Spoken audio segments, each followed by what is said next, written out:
Bienvenue, les amis, à une nouvelle exploration des mystères du passé. Préparez-vous à un voyage dans le temps, à la découverte d'objets énigmatiques qui fascinent encore les chercheurs et les passionnés d'histoire. Des pièces de monnaie au crâne sculpté, en passant par les jeux de société médiévaux, nous allons explorer des artefacts qui défient toute explication. Ces objets, découverts aux quatre coins du monde, témoignent de la richesse et de la complexité de notre histoire. Accrochez-vous bien, on est parti pour une aventure captivante à travers le temps et l'espace. Imaginez, vous fouillez le sable chaud d'une plage espagnole. Soudain, vos doigts se referment sur un petit objet métallique. Vous découvrez une pièce portant une croix gammée nazie et une date 2039. La découverte a enflammé les médias, mais les experts ont conclu que c'était un canular. Direction les Andes boliviennes. Là, dans les montagnes reculées, un sac en cuir vieux de 1000 ans a été découvert. À l'intérieur, les ingrédients pour fabriquer l'ayahuasca, une boisson hallucinogène utilisée lors de cérémonies chamaniques. Ce sac, probablement abandonné par un chaman en voyage, nous offre un aperçu fascinant des pratiques spirituelles des peuples andins avant l'arrivée des Espagnols. L'ayahuasca, aussi appelée la liane des esprits, est connue pour provoquer des visions intenses et des états modifiés de conscience. Aujourd'hui, l'ayahuasca connaît un regain d'intérêt, non seulement en Amérique du Sud, mais aussi dans le monde entier. On voyage maintenant dans les collections d'un musée écossais.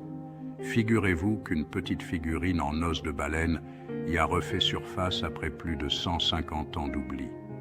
Datant du néolithique, cette statuette vieille de 5000 ans témoigne de l'ingéniosité et du talent artistique de nos ancêtres. La figurine, représentant probablement un animal totémique ou une divinité, avait été découverte au XIXe siècle lors de fouilles en Écosse. Malheureusement, elle avait été mal étiquetée et rangée dans un coin sombre du musée, tombant dans l'oubli pendant des générations. C'est seulement récemment, lors d'un inventaire, que la figurine a été redécouverte. Prochain arrêt, Glasgow, en Écosse. Sur les rives du fleuve Clyde se dressent d'étranges pierres tombales vikings, datant du 9e au 11e siècle. Ces pierres, appelées les Govan Stones, sont décorées de motifs complexes et mystérieux, dont des croix celtiques, des animaux fantastiques et des guerriers en armes. Parmi les pierres les plus intrigantes, on trouve celles en forme de dos de porc. Certains y voient un symbole de fertilité et d'abondance, tandis que d'autres pensent qu'elles représentent des animaux sacrificiels offerts aux dieux vikings. Le site de Govan abrite également un sarcophage en grès massif, que l'on pense être celui du roi Constantin II d'Écosse. Les Govan Stones, gardiennes silencieuses d'un passé lointain, continuent de fasciner les visiteurs et les chercheurs. On change de décor et on se dirige vers Londres. Imaginez l'odeur quand des ouvriers ont déterré par hasard 13 000 pots de cornichons et de confitures victoriens. Les pots, datant des années 1800, étaient empilés dans une fosse commune, probablement l'ancien site d'une usine de conserve. Certains contenaient encore des fruits et légumes marinés, conservés depuis plus de 120 ans. Bien que non comestibles aujourd'hui, ces vestiges culinaires nous permettent de mieux comprendre les habitudes alimentaires de nos ancêtres. Cap sur la Suède maintenant. Là-bas, des archéologues ont fait une découverte exceptionnelle. Un trésor viking composé de pièces de monnaie, de bijoux et de figurines en or, ainsi que de 5 têtes en bronze magnifiquement préservées. Datant de l'époque viking, ce trésor était caché dans une fosse recouverte de pierres, probablement une offrande aux dieux ou un butin de guerre soigneusement dissimulé. Les pièces de monnaie, frappées dans différents royaumes vikings, témoignent de l'étendue des échanges commerciaux et des raids menés par ces navigateurs intrépides. Les bijoux, finement ouvragés, reflètent le savoir-faire exceptionnel des artisans vikings. On traverse l'Atlantique et on se retrouve au Mexique, dans les ruines de l'ancienne cité maya de Palenque. Un crâne en calcaire sculpté y a été mis au jour, suscitant l'émerveillement des archéologues.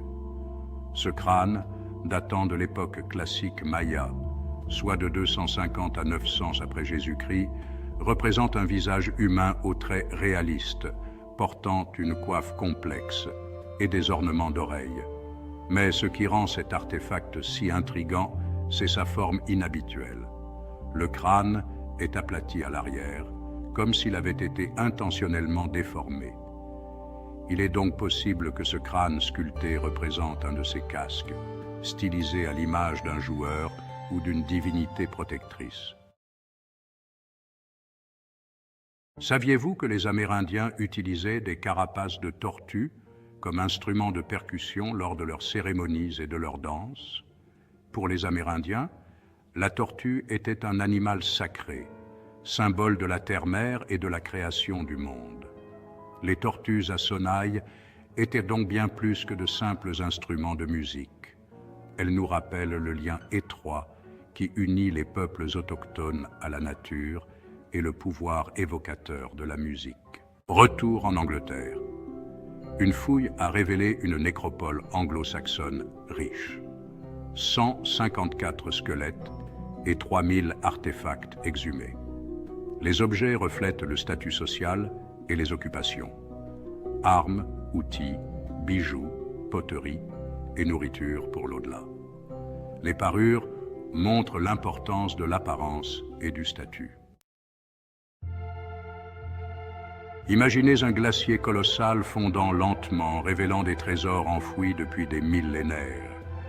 C'est ce qui se produit actuellement en Alaska, où le réchauffement climatique met au jour un nombre croissant d'artefacts anciens, piégés dans la glace depuis des siècles, voire des millénaires.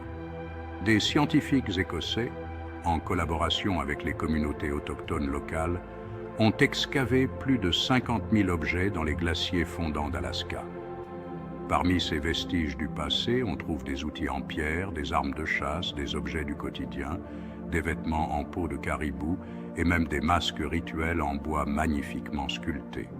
Malheureusement, cette découverte exceptionnelle est aussi un rappel alarmant de l'impact du changement climatique sur notre planète. Remontons le temps jusqu'à l'âge du bronze en Inde, il y a 4000 ans. Un char de guerre, tiré par des chevaux richement harnachés, s'avance lentement vers un tumulus funéraire monumental. À l'intérieur du char repose le corps d'un personnage important, entouré d'objets précieux et d'offrandes funéraires.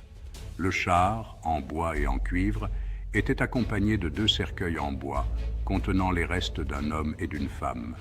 Autour des cercueils, les archéologues ont mis au jour un véritable trésor, des épées en bronze, des poteries décorées, des ornements en or et en argent, des outils et des armes, ainsi que des restes de nourriture et de boissons. Qui a dit que les moines médiévaux passaient leur temps uniquement à prier et à copier des manuscrits? En Écosse, des archéologues ont fait une découverte surprenante. Un plateau de jeu datant du 7e siècle, prouvant que les moines d'antan savaient aussi s'amuser. Le plateau, en pierre sculptée, a été mis au jour lors de fouilles dans une abbaye médiévale. Il comporte 12 cases circulaires disposées en cercle, rappelant le jeu de Nine Men's Morris, un jeu de stratégie très populaire en Europe au Moyen Âge. Le plateau de jeu écossais nous rappelle que même les hommes et les femmes les plus pieux avaient besoin de se divertir et de stimuler leur esprit. C'est tout pour aujourd'hui. J'espère que ce voyage à travers le temps et les cultures vous a plu. N'oubliez pas de vous abonner pour plus de découvertes fascinantes.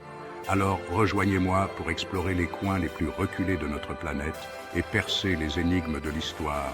À bientôt pour de nouvelles aventures archéologiques.